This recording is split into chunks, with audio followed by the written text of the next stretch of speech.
Nå,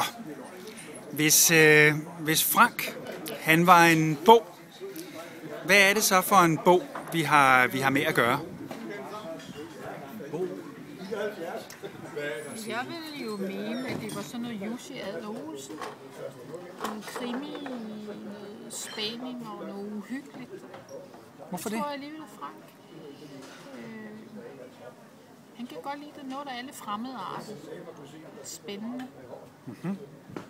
Er vi ikke sådan lidt mere over i noget med nogle følelser og sådan lidt mere, ikke lægeroman-agtigt, men sådan lidt mere, med lidt mere romantik-agtigt. Lidt mere følelser.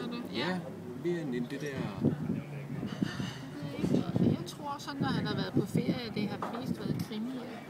At han har lidt at slappe af med på solsengen.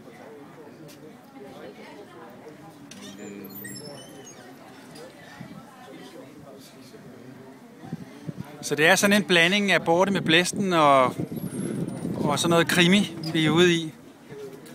Ja, tror jeg. Nok mere. Jamen, jeg tror lige, der skal noget romantik ind over det. Ikke så meget dramatik. Altså, han er ikke nogen drama queen, men det er sådan mere følelser i.